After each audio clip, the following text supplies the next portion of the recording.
हवा में रहेगी मेरे ख्याल की बिजली, ये मुझसे खाक है फ़ानी, रहे रहे न रहे। पंजाब 5 पावन नदियों के किनारे बसा भारत का सबसे समृद्ध प्रांत। वह प्रांत जहाँ की उपजाऊ भूमि विभिन्न प्रकार के अनों को पैदा कर भारतवर्ष के अधिकांश निवासियों का भरण पोषण करती है।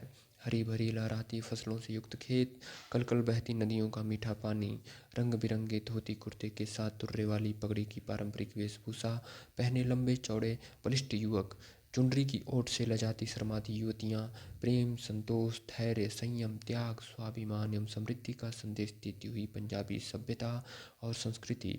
यद्यपि इन बातों से पंजाब का वास्तविक स्वरूप प्रकट होता है, परंतु पंजाब की पहचान केवल इन्हीं गिनी चुनी वस्तुओं तक सीमित नहीं है। इसकी पहचान में उन वीरों का अगाध शौर्य भी सम्मिलित है जो भारतीय सभ्यता और संस्कृति की रक्षा के लिए हजारों वर्षों से प्रयत्नशील रहे हैं। इसकी मिट्टी से आने वाली सूंधी सूंधी खुशबू में उन देशभक्तों के खून की खुशबू भी मिली हुई है जिन्होंने देश पर अपना सर्वस्व न्यौछावर कर दिया। इस प्रांत की आबो हवा ने यहाँ के निवासियों को वीरता और बलिदान का गुण विरासत में दिया है। चाहे बात मुगल काल की हो, स्वतंत्रता संग्राम की हो या फिर बंटवारे की, हर बार अस्तित्व की लड़ाई में इस प्रांत का महत्वपूर्ण योगदान रहा है।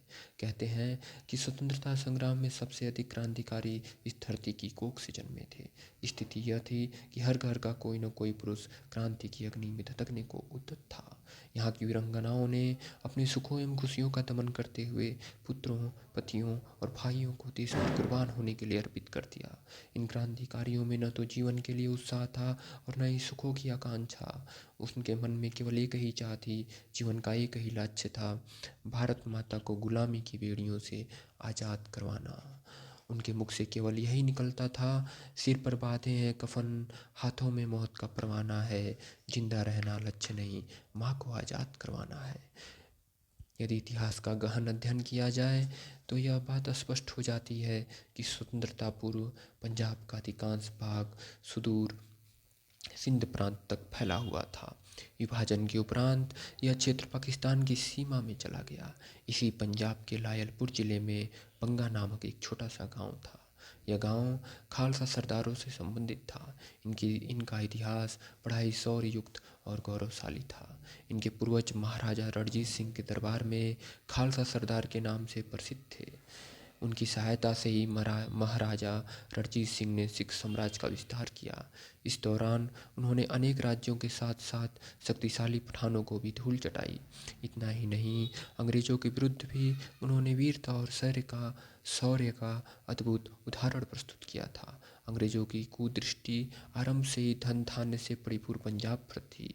वे उसे हड़पना चाहते थे, परंतु सिखों के बढ़ते प्रभाव से वे भली भांति परिचित थे। अतः वे अवसर की प्रतीक्षा कर रहे थे। पठानों से युद्ध के बाद सिखों को कमज़ोर समझकर अंततः उन्होंने पंजाब पर आक्रमण कर दिया, लेकिन सिखों की शक्ति का गलत आकलन करके उन्होंने भारी भूल की थी। सिखों के रहते पंजाब को जीतना अंग्रेजों के लिए असंभव था। महाराजा रणजीत सिंह के नेतृत्व में खालसा सरदारों ने अंग्रेजों को नाको चने चबाने के लिए विवश कर दिया था। सरदार अर्जुन सिंह इन्हीं महान खालसा सरदारों के वंशज थे। वे परिवार सहित बंगा गांव में रहते थे। सरदार अर्जुन सिंह, जैसा कि उनके खून में शामिल था, क्रांतिकारी विचारों से ओतप्रोत और स्वतंत्रता चिंतन के पक्षधर थे। देशभक्त और वीरता का गुण उन्हें विरासत में मिला था। यही कारण था कि वे निडर होकर समाज में व्याप्त सड़ी गली पुरानी मान्यताओं और कुरीतियों का विरोध करते थे। उनका कहना था कि संसार में मनुष्य की पहचान उसकी धार्मिक, सामाजिक या आर्थिक स्थिति से नहीं, अपितु उसके सत्कर्मों और गुणों से होनी चाहिए। मानवता ही आपसी प्रेम, स्नेह और सौहार्दपूर्ण व्यवहार को उत्पन्न करती है। इसलिए मनुष्य को केवल इसी का अनुसरण करना चाहिए। इन्हीं प्रगतिवादी विचारों के कारण अन्य लोगों के बीच उनकी विद्वता की धाक जम गई थी। सरदार अर्जुन सिंह मुख्यतः खेती बाड़ी करके परिवार का भरण पोषण करते थे।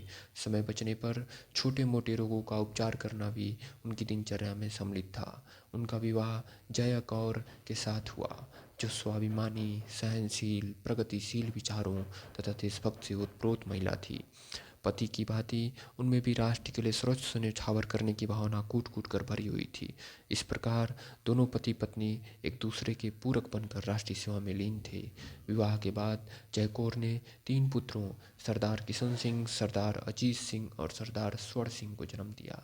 यह ईश्वरीय वरदान ही था कि तीनों बालक में पिता के सद्गुणों का यथोचित समावेश था। निर्भीकता, अस्पष्टवादिता, मानवता और देशभक्ति उन्हें विरासत में मिली थी। आखिरकार सिंह के पुत्र सिंह ही हो सकते थे। यद्यपि तत्कालीन समाज से अनेक कुरीतियाँ विदा ले चुकी थीं, लेकिन फिर भी ऐसी अनेक सामाजिक मान्यताएं व रीति रिवाज प्रचलित थे जिनसे समाज का प्रत्येक वर्ग त्रस्त था। ऐसे समाज में स्वामी दयानंद सरस्वती ने समाज उत्थान के उद्देश्य से आर्य समाज की स्थापना की। प्राचीन काल से प्रचलित सामाजिक बुराइयों को समाप्त कर समाज को उनसे उबारना ही इसका लक्ष्य था। समाज सुधार का समर्थन करने वाले सरदार अर्जुन सिंह आरंभ से ही आर्य समाज की नीतियाँ एवं कार्यों से अत्यंत प्रभावित थे। वो इसके विषय में संपूर्ण जानकारी एकत्रित करने लगे। इसी बीच उनकी भेंट स्वामी दयानंद सरस्वती थी हुई। उनकी प्रगतिवादी विचारों ने अर्जुन सिंह पर गहरा असर डाला और उन्होंने आर्य समाजी बनने का निर्णय ले लिया। एक जट सिख ने आर्य समाजी बनने का निश्चय किया था। रूढ़िवादी समाज के पोषकों को यह बात भला कैसे स्वीकार हो सकती थी। उन्होंने इसका पुरजोर विरोध किया। अर्जुन सिंह पर उनके समुदाय द्वारा दबाव डाला गया, यहाँ तक कि उनके सामाजिक बहिष्कार की धमकी दी गई। लेकिन एक सच्चा सिख जो निश्चय कर लेता है पत्थर की लकीर हो जाता है। फिर भला अर्जुन सिंह के पीछे कहाँ हटने वाले थे। समाज के विरोध ने उनके निर्णय को कमज़ोर करने की अपेक्षा दृढ़ता ही प्रदान की। उन्होंने परिस्थितियों का सामना करने के लिए कमर कस ली। उनकी इस दृढ़ता ने स्वामी दयानंद सरस्वती को भी अत्यंत प्रभावित किया। यही कारण था कि उन्होंने इस विद्रोही का जनेऊ संस्कार कर दीक्षा प्रदान की। इस प्रकार सरदार अर्जुन सिंह कट्टर आर्य समाजी हो गए। इन्होंने आर्य समाज का सारा उपलब्ध साहित्य पढ़ डाला। इतना ही नहीं, अब वे इस संदर्भ में व्याख्यान भी देने लगे थे। उनके भाषण इतने सारगर्भित और मर्मस्पर्शी होते थे कि श्रोतागण सहज ही उनकी ओर आकर्षित हो जाते थे। उन दिनों ब्रिटिश सरकार के प्रति वफादारी दिखाने तथा जी हुजूरी करके सामाजिक एवं आर्थिक लाभ उठाने की परंपरा चल पड़ी थी। चापलूसों की यह फौज शासन चलाने में न केवल सरदार की मदद करती थी, बल्कि क्रांतिकारी एवं विरोधी गतिविधियों की जानकारी भी उपलब्ध करवाती थी। अंग्रेज अधिकारी भी ऐसे चापलूसों की हर संभव सहायता करके उनका स्वयं के लिए प्रयोग करते थे। यदि स्पष्ट शब्दों में कहा जाए तो ब्रिटिश सरकार की फूट डालने वाली नीति के चलते सगे भाई भी परस्पर शत्रु हो गए थे। उनका एकमात्र ध्येय ब्रिटिश सरकार के निकटतम सहयोगी बनकर लाभ प्राप्त करना था। इसके लिए वे किसी का भी अहित करके या अपने सगे संबंधियों का विरोध करने से भी पीछे नहीं हटते थे।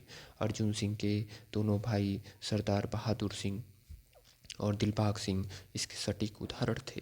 जहां एक ओर अर्जुन सिंह सरकार की नीतियों के कट्टर विरोधी थे, वहीं दूसरी ओर उनके भाई ब्रिटिश सरकार के समर्थक थे।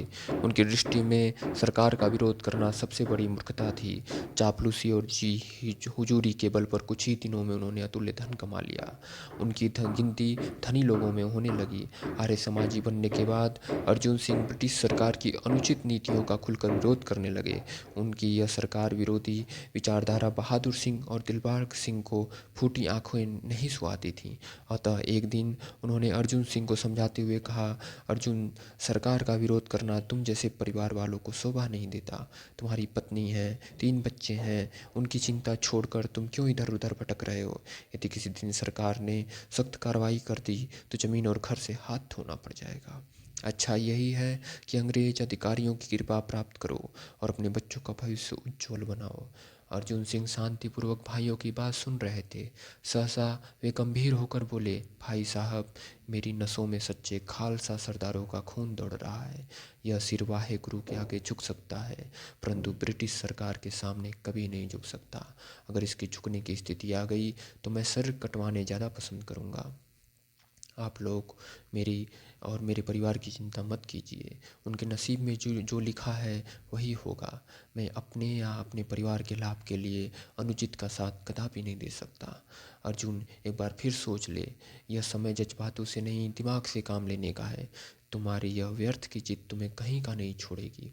अभी भी मान जा और हमारे साथ मिलकर जीवन के सारे सुख भोग। बीता हुआ समय लौट कर नहीं आता, इसलिए अभी से अपने भविष्य को संवार ले। बहादुर सिंह ने आखिरी बार समझाने का प्रयास किया। सरदार, अपना निर्णय बार बार नहीं बदलते और मैं अपना निर्णय सुना चुका हूँ। गुलामी की मीठी रोटी खाने के बजाय भारत माता की सेवा करते हुए भूखे रहना मुझे मंजूर है। इसके लिए मैं बड़े से बड़ा बलिदान देने से भी पीछे नहीं हटूंगा, फिर चाहे वह मेरा परिवार ही क्यों न हो। यह कहकर अर्जुन सिंह तेज कदमों से बाहर की ओर निकल गए। मैंने इससे बड़ा मूर्ख और जिद्दी नहीं देखा। इसे समझाना बेकार है, यह अपने परिवार का सर्वनाश करके ही मानेगा, दिलबाग ने धीरे से कहा। फिर बहादुर सिंह ने कटुता से कहा, हमारी बात न मानने पर एक दिन इसे पछतावा जरूर होगा। देखते हैं कब तक इसका यह जोश कायम रहता है। मूर्ख और जिद्दी, शायद मातृभूमि के लिए सर्वस्व न्यौछावर को मतवाले क्रांतिकारियों के लिए यही सर्वोत्तम सम्मान था। सरदार अर्जुन सिंह ने जो कहा था उस पर वे जीवन भर अडिग रहे। उन्होंने अपना संपूर्ण जीवन मातृभूमि के चरणों में समर्पित कर दिया। तत्कालीन समाज में उनकी तुलना उस सिंह से की जाती थी जो भूखा तो रह सकता था लेकिन गुलामी की पीढ़ियाँ उसे स्वीकार्य नहीं थीं। वे अपने व्याख्यानों एवं क्रांतिकारी विरोधी गतिविधियों द्वारा सरकार की अनुचित एवं दमनकारी नीतियों का पुरजोर विरोध करते रहे। उनके इस कार्य में उनकी पत्नी जय कौर ने भी भरपूर साथ दिया। उन्होंने अर्जुन सिंह के मार्ग को कभी अवरुद्ध नहीं किया, बल्कि सबल बनकर हमेशा कंधे से कंधा मिलाकर चले। घर का पूरा वातावरण देशभक्ति और क्रांतिकारी विचारधाराओं से ओतप्रोत था। यही कारण था कि अर्जुन सिंह के तीनों पुत्र भी उन्हीं के प्रतिरूप बने। सरदार अर्जुन सिंह के सबसे बड़े पुत्र किशन सिंह थे। पिता के समान वे भी राजनीतिक जीवन की अपेक्षा सार्वजनिक जीवन में अधिक सक्रिय थे। महात्मा हंसराज के साथ उन्होंने अनेक सार्वजनिक कार्यों में बढ़ चढ़कर हिस्सा लिया था। राष्ट्र सेवा और जन सेवा उनके जीवन के प्रमुख दो उद्देश्य थे। नेता बनने की अपेक्षा उन्हें सेवक बनकर कार्य करना अधिक प्रिय था। वर्ष 1898 में विदर्भ में भयंकर अकाल पड़ा। लोग भूख से मरने लगे। वहाँ के लोगों ने सहायता की गुहार की, लेकिन सरकार उनकी बात सुनी अनसुनी कर दी। ऐसे में सरदार किशन सिंह अपने सहयोगियों के साथ यथासंभव सहायता लेकर विदर्भ गए। इतना ही नहीं, लौटते समय वे अपने साथ 50 अनाथ बच्चों को फिरोजपुर ले आए और उनके रहने के लिए वहाँ एक अनाथालय की स्थापना की। किशन सिंह में गजब की दूरदर्शिता और किसी को परखने की अद्भुत शक्ति थी। किसी के भी मनोभावों को सहजता से जान समझ लेना उन्हें भली भांति आता था। इसी संदर्भ में एक घटना अत्यंत उल्लेखनीय है। क्रांतिकारी सचिंद्रनाथ सन्याल और किशन सिंह में अगाध मैत्री भाव था। वे यदा कदा परामर्श हेतु किशन सिंह के पास आते रहते थे। एक बार सचिंद्रनाथ अपने साथ एक युवक को लेकर आए। उसका नाम विभूति था, लेकिन बातचीत के दौरान किशन सिंह की पारखी दृष्टि ने विभूति के मनोभावों को जान लिया। वे सचिंद्रनाथ को एक ओर ले गए, उन्हें सतर्क करते हुए बोले, सचिंद्र जी, मेरे विचार में बिना जांच परख के इस पर विश्वास करना ठीक नहीं है। कहीं ऐसा न हो कि हमें मुँह की खानी पड़े। सचिंद्रनाथ थोड़े विस्मित होकर बोले, यह आप क्या कह रहे हैं सरदार जी? यह पिछले कुछ दिनों से लगातार मेरे साथ है, लेकिन अभी तक मैंने इसके व्यवहार में कोई भी संदिग्ध बात नहीं देखी। हो सकता है आप ठीक कह रहे हैं, लेकिन मेरा इस पर विश्वास करने को नहीं मानता। इसमें मुझे वह जोश और उत्साह दिखाई नहीं देता जो किसी देशभक्त में होना चाहिए। मुझे बार बार लग रहा है कि एक दिन यह अवश्य विश्वासघात करेगा। यह कहकर किशन सिंह ने अपनी बात समाप्त कर दी। सचिंद्रनाथ ने उनकी बातों को हंसी में डाल दिया और वहाँ से चले गए। कुछ ही दिन बीते थे कि किशन सिंह की बात सत्य हो गई। बनारस षड्यंत्र में सरकार ने क्रांतिकारियों को बंदी बनाकर उन पर मुकदमा चलाया। इसमें विभूति ने सरकार गवाह बनकर अपने साथियों के साथ विश्वासघात किया। सचिंद्रनाथ बुरी तरह से टूट गए। किशन सिंह का एक एक वाक्य उन्हें याद आने लगा, लेकिन तब तक बहुत देर हो चुकी थी। कई क्रांतिकारियों को मृत्युदंड मिला तो कई लोगों को कठोर कारावास की सजा दी गई। विभूति के इस विश्वासघात का असर गुप्त रूप से चलाए जा रहे आंदोलन पर भी पड़ा। उसने अनेक ऐसे रहस्य उद्घाटित किए जिससे सरकार ने अपने विरोधियों का सिर कुचल दिया। सरदार किशन सिंह अंग्रेजों के कितने प्रबल विरोधी थे, इसका पता इसी बात से चलता है कि उन पर 42 बार राजनीतिक मुकदमे चलाए गए। इतना ही नहीं, उन्होंने अपने जीवन के लगभग 2.5 वर्ष जेल में व्यतीत किए, जबकि 2 वर्ष की समयावधि नज़रबंद रहकर बिताई। वर्ष 1898 में किशन सिंह का विवाह सिख परिवार की एक अत्यंत सुशील, सुसंस्कृत और गुणी युवती से हुआ। युवती का नाम था विद्यावती। यद्यपि दुल्हा दुल्हन सिख परिवार से संबंधित थे, तथापि उनका विवाह विशुद्ध आर्य समाजी रीतियों के अनुरूप हुआ। 2 वर्ष के उपरांत गौने की रस्म पूर्ण की गई तथा उनके सपनों को सजाए विद्यावती ससुराल पहुंची। आंगन में प्रथम कदम कदम रखते ही विद्यावती को घर के क्रांतिकारी और देशभक्ति से युक्त वातावरण का ज्ञान हो गया। ब्रिटिश सरकार की नीतियों और अत्याचारों को यह बचपन से ही देखती सुनती आई थी। यही कारण था कि वह भी अंग्रेज विरोधी भावनाओं से ओतप्रोत थीं। अन्य युवतियों की तरह उन्होंने कभी धनवान या सुंदर राजकुमार की कल्पना नहीं की। उनके सपनों का राजकुमार सच्चा, सीधा, ईमानदार और देशभक्त था। किशन सिंह के रूप में उनका स्वप्न साकार हो उठा। उन्होंने इसे ईश्वर की कृपा समझा और जी जान से ससुराल की सेवा में जुट गई। कहा जाता है कि विद्यावती को सांप ने 4 बार काटा, लेकिन उनका कभी अहित नहीं हुआ। इस तरह उनके बारे में प्रसिद्ध हो गया कि जहर उनका कुछ नहीं बिगाड़ सकता।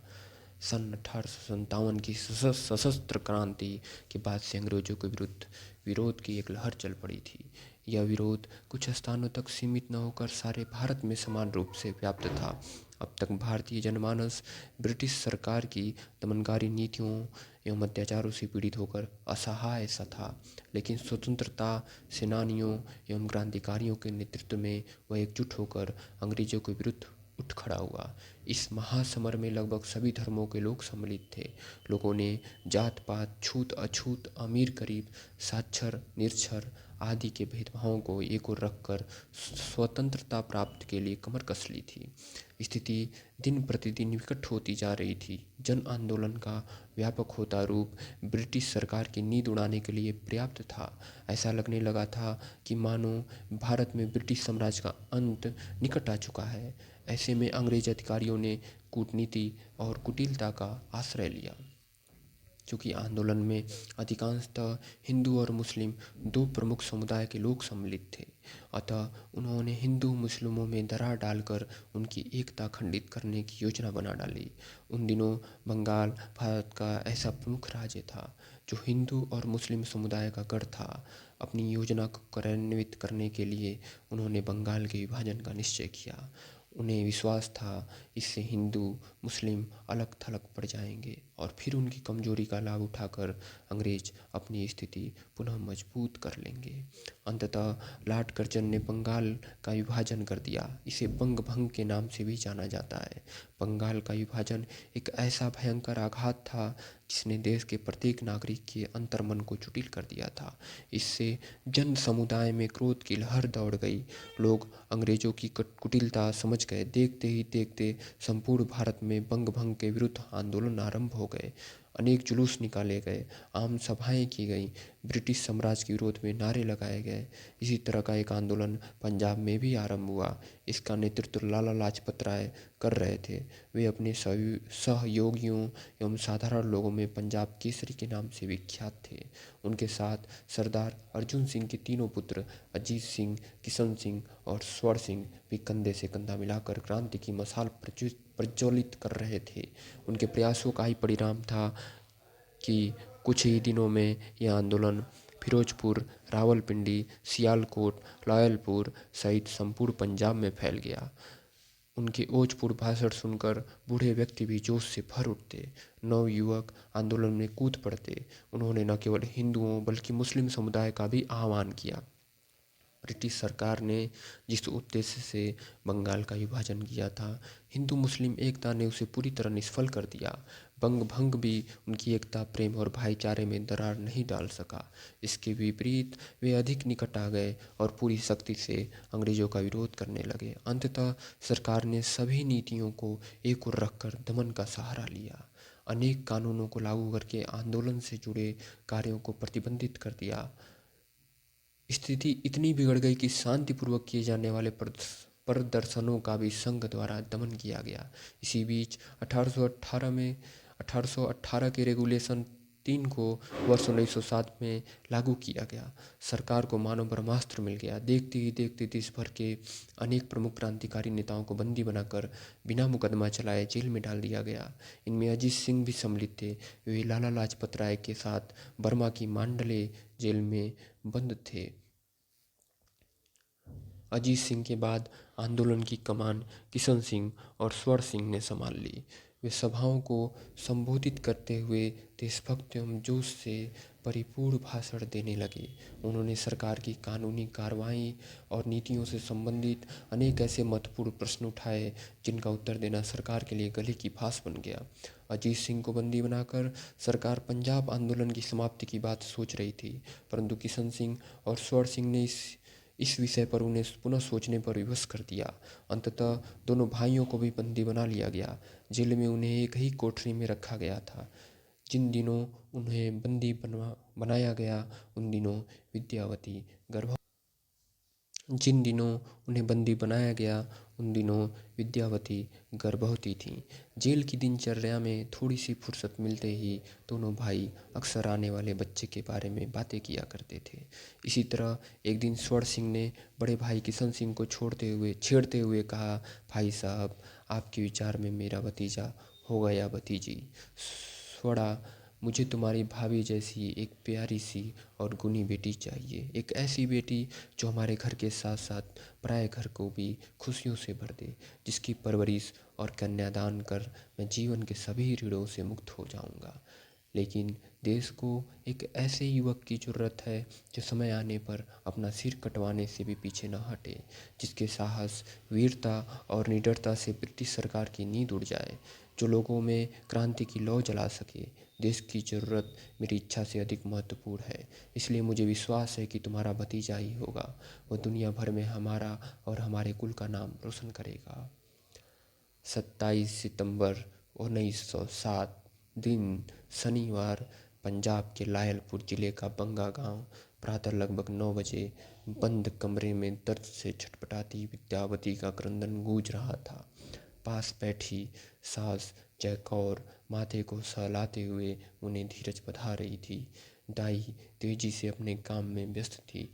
कमरे के बाहर सरदार अर्जुन सिंह बड़ी बेचैनी से इधर उधर टहलते हुए किसी शुभ समाचार की प्रतीक्षा कर रहे थे।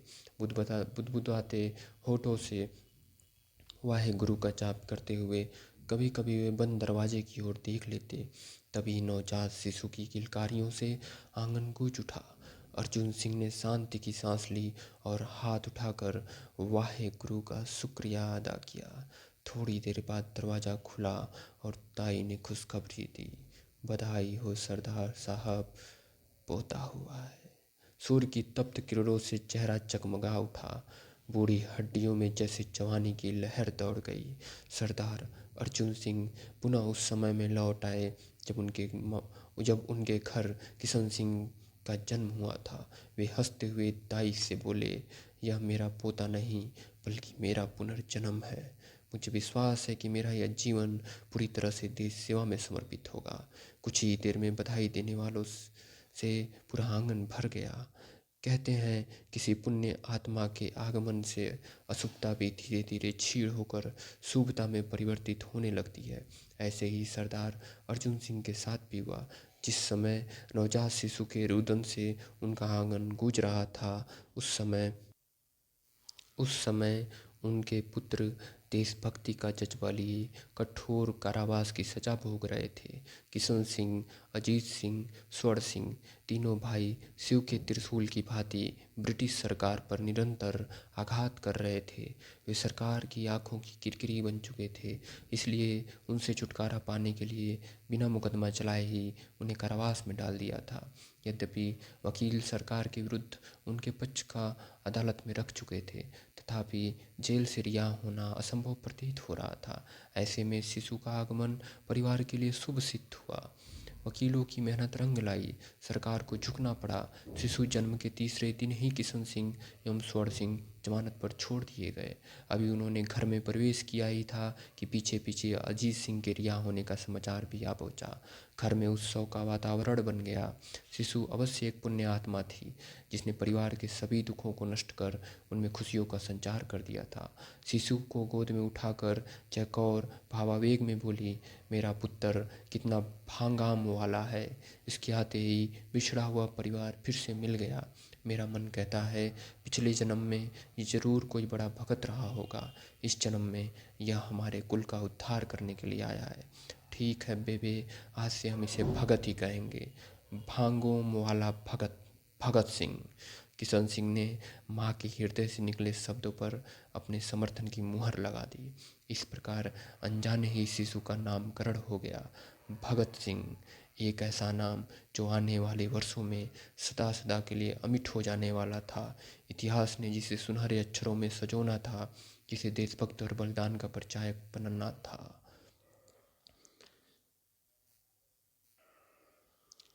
ये हमारे अमर शहीद भगत सिंह की जीवनी से संबंधित संबंधित था। अब हम लोग नेक्स्ट वीडियो में इसके आगे जानेंगे। तब तक के लिए जय हिंद, जय भारत। स्वस्थ रहिए, मस्त रहिए, मस्त रहिए।